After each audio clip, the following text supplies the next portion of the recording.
Broadcasting from the business capital of the world, this is the Podcast Business News Network. And welcome back, everybody. She is for me, the parenting guru if you have children that have challenges. And she coaches many parents and children as well with this all the time. Today, we're going to talk about empathy and how to build empathy in our kids. So important. And I do believe I'm far from the expert, but once you build that empathy in them, you sometimes see a change in their personality and the way they perceive things, the world, and themselves. She is Dr. Michelle Alden, and she's back with us today. How you doing? I'm doing great. It's good to see you. Yeah, good to see you. Good to have you back on here. Let's start with the basics. Why is it important to intentionally build empathy in our kids? Yeah, so a lot of times parents are telling me that their kids don't care about anybody else but themselves. And a lot of kids that have had trauma or have really difficult, things that they're trying to work through, whether they're wired differently, they come across as if they don't have any empathy. And if we don't help them to build those skills, it can be kind of narcissistic or personality disorder like.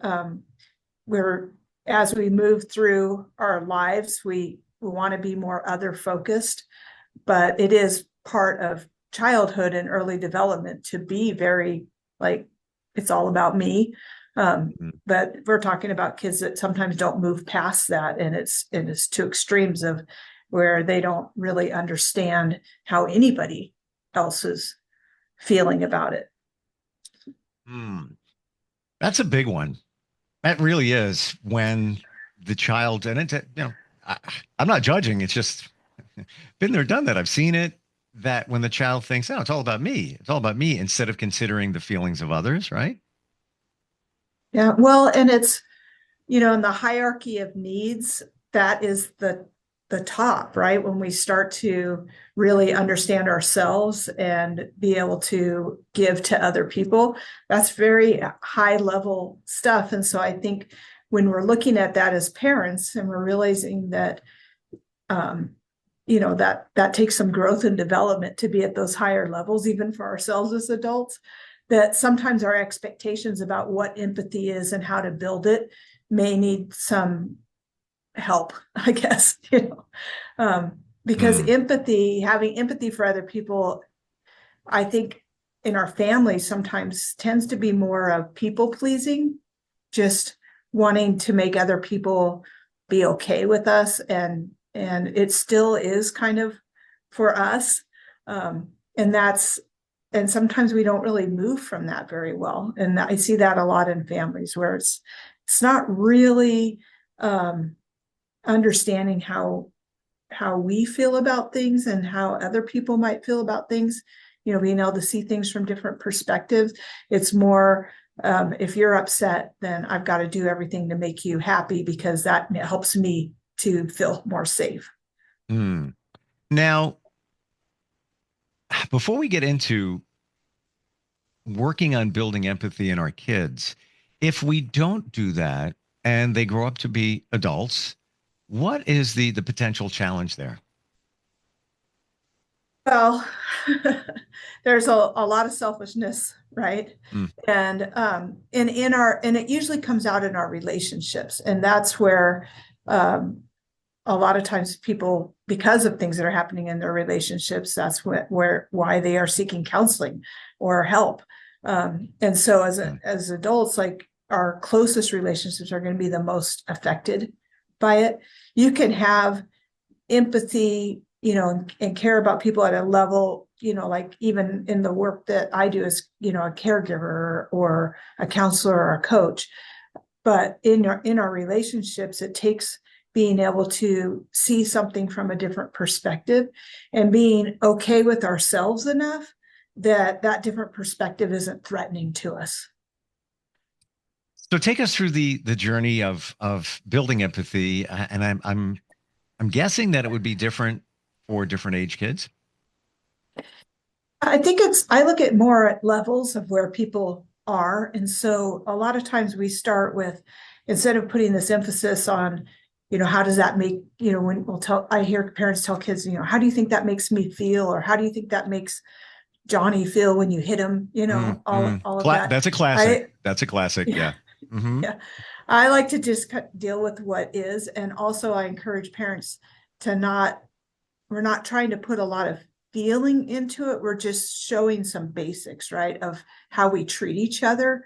So using kindness and treating people with kindness rather than using words like respect or even empathy, or you don't telling kids like, how does that make them feel?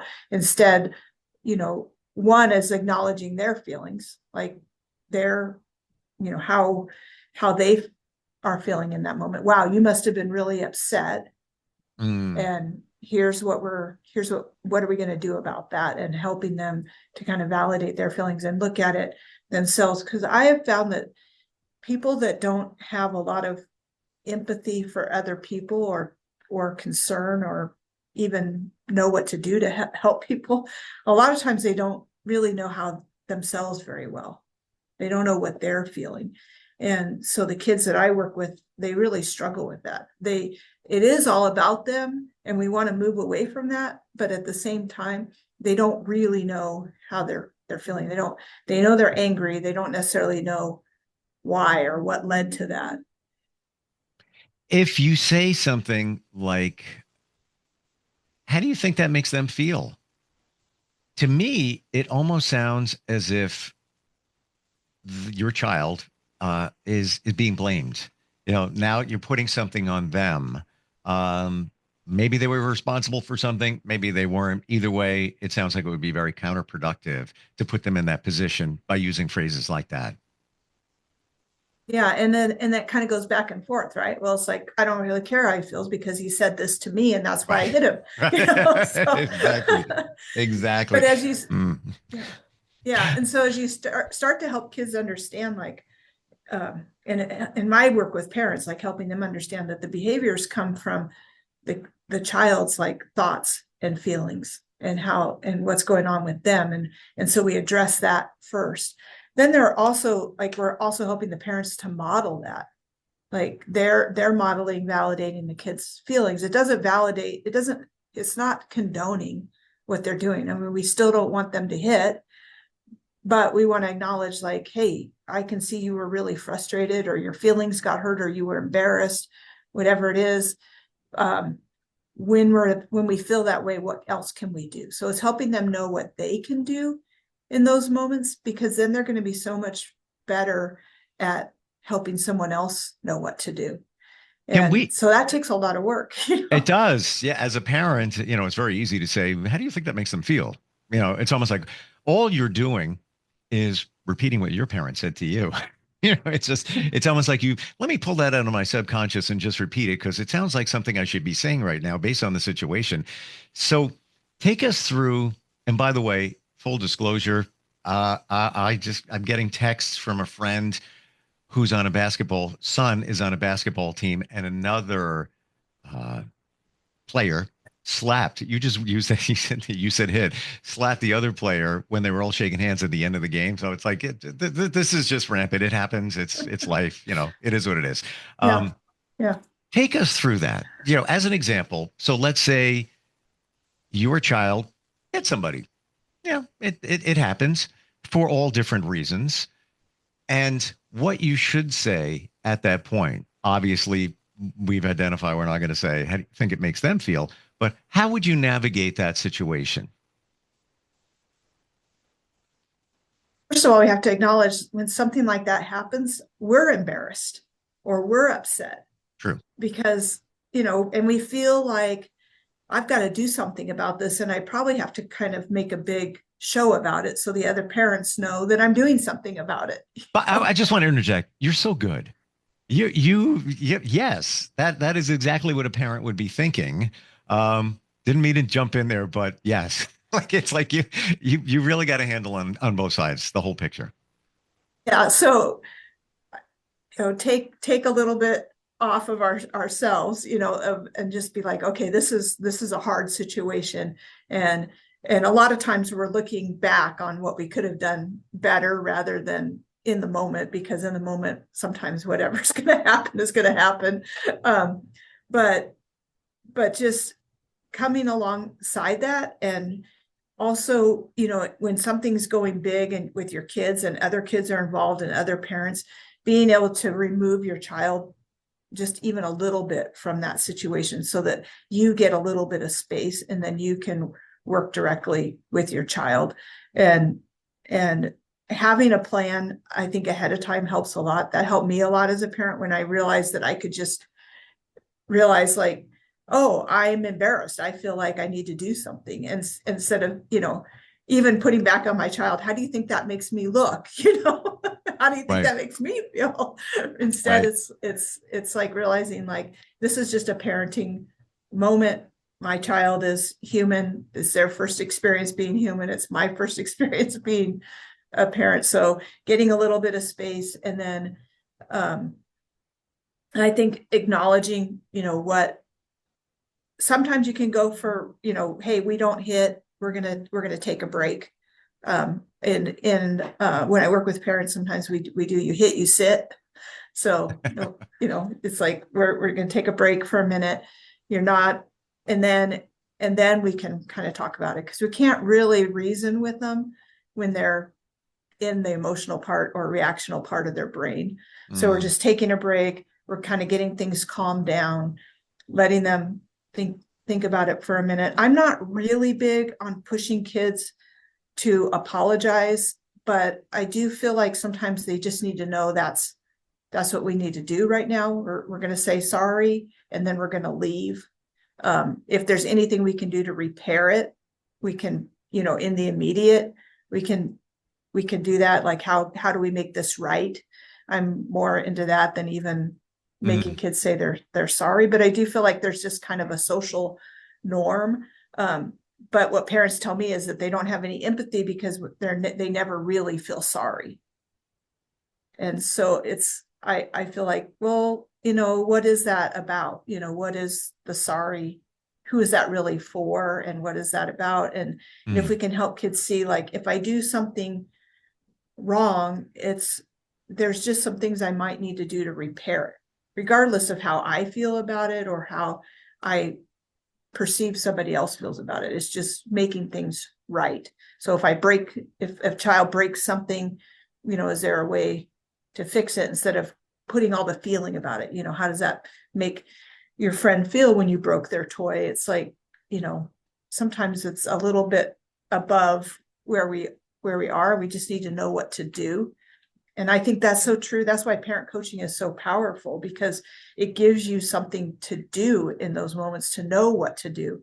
That's the most unsettling feeling parents have, is when things are happening and they don't know what to do. Wow. So when you start having a plan of, like, okay, if, and you can even tell your kids if they are chronically getting into fights on the playground, when you go to the park or whatever, it's like, hey, if we have problems with the other kids, we are going to stop, and you're going to take a break, or we'll leave, so then they know, and so it's not like this big surprise. What if your kids are a little bit older, now call it middle school, and no matter what happens, they just deflect. They push it off for them. I didn't do that. Not my problem. Maybe they will admit that they did something, but it's always the other person's fault. How do you deal with a situation like that? Oh, that's so good, because that's so true, right? And that is part of our development, right? Like, we have to move from everything being, well, I did it because, and it's like we're either blaming it on the circumstance or the person. So I really think, as kids get older, first of all, leading by example, using a lot of I statements, not you did this, you make me feel this way. But and still validating their feelings, like, but not trying to solve it for them, especially in middle school. And I raised four girls, and so I'm aware of all the feelings and all the middle school drama with girls. Yep. And so allowing them some space too. Like they're not struggling. They're going through what's natural for them to go through. The struggle is natural. And then helping them maybe see it from a lot of different perspectives. Like not so much like how does that make other people feel, but just like, I wonder what's going on with them. I wonder why, I wonder, what they're thinking, or like if like kids will show their parents a text, and it's like, oh, so how, how I can see that you're reading it this way, what's going on, what are you going to do about it, and giving them some room there to think of different options. Well, I'm never going to talk to him again. It's like, okay, well, that's one plan, is that really possible?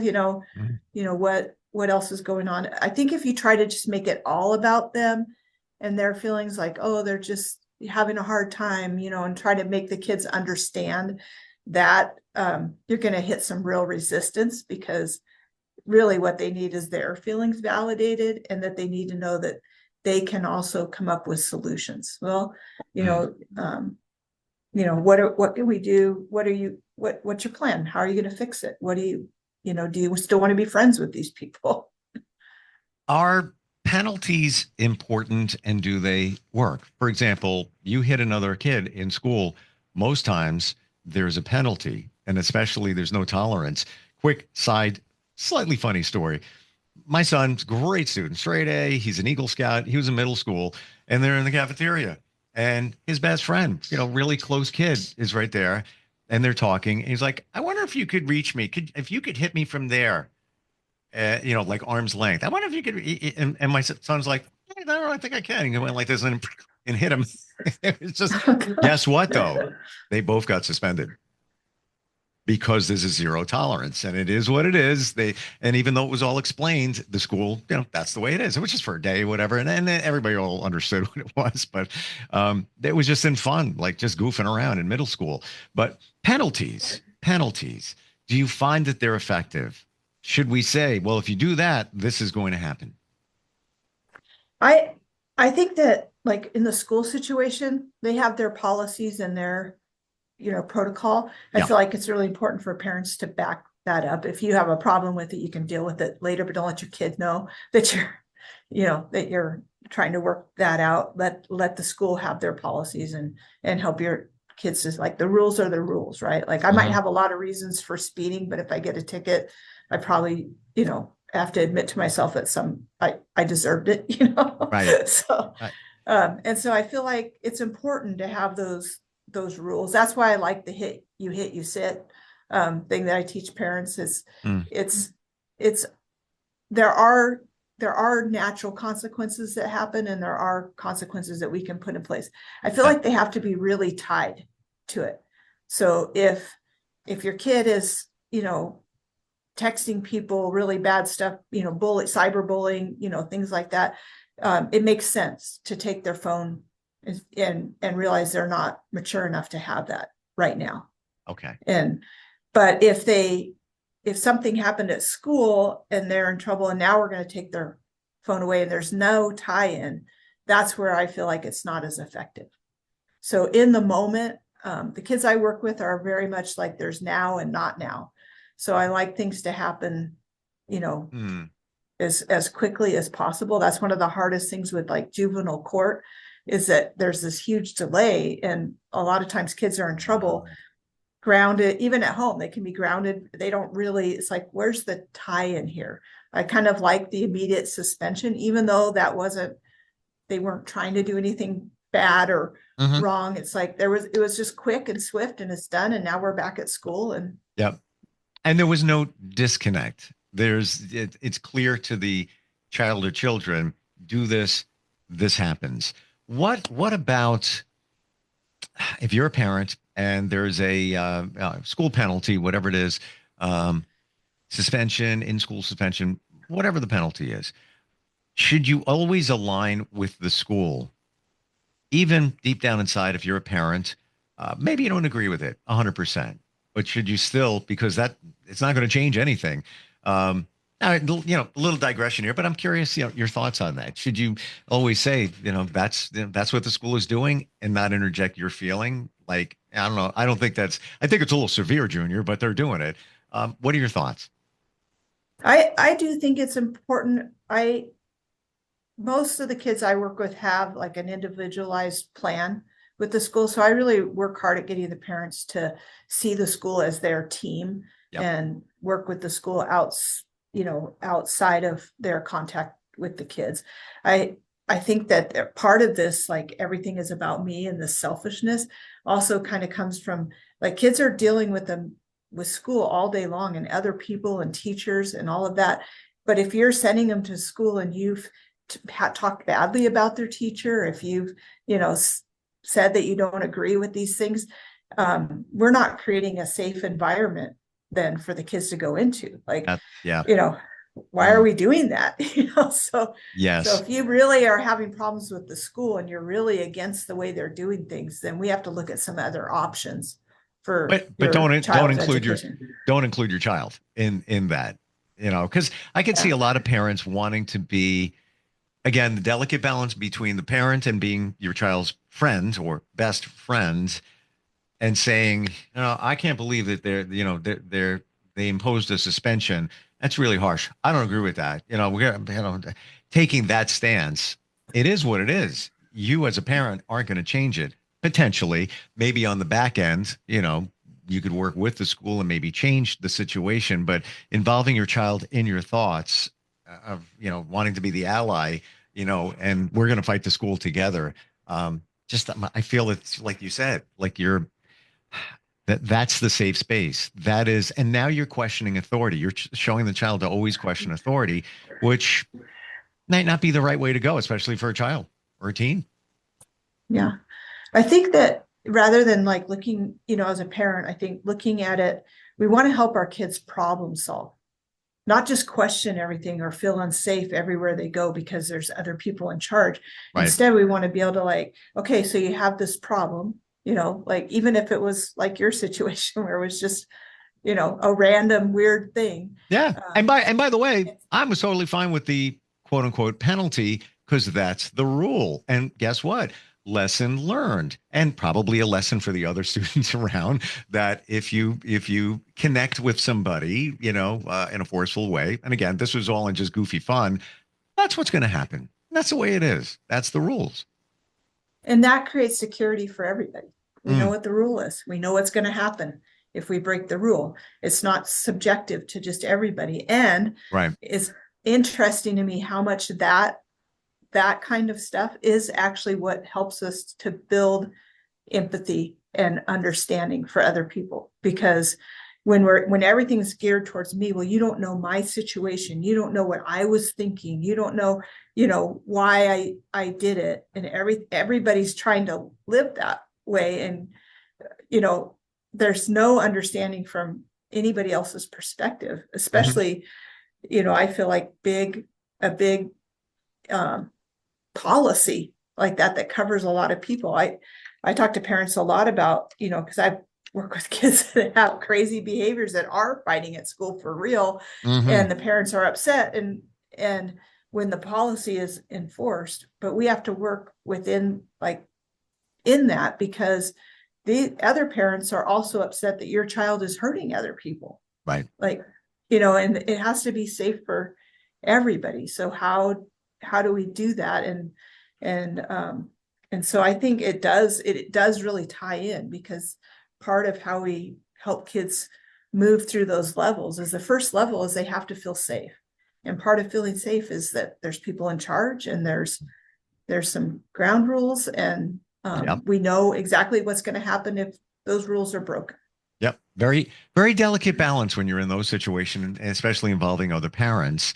And yeah, it's a great point. They want their child to feel safe, as they do as parents, in those, more hostile situation where one kid might strike another. And same thing with bullying.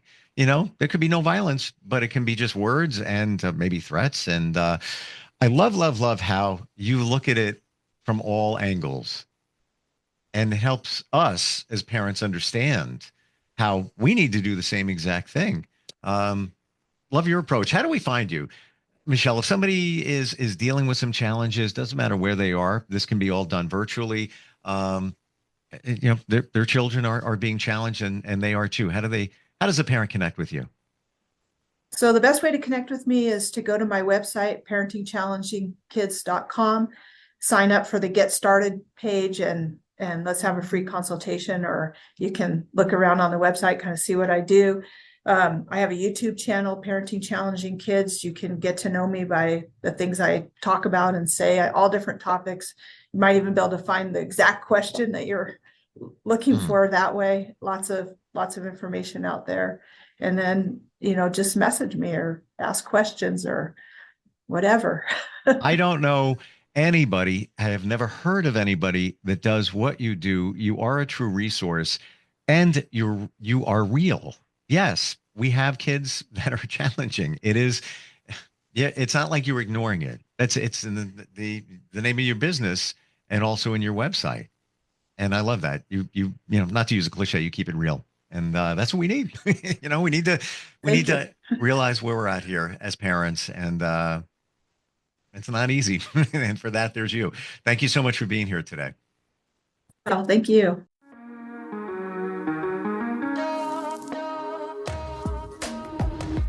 Broadcasting from the business capital of the world, this is the Podcast Business News Network.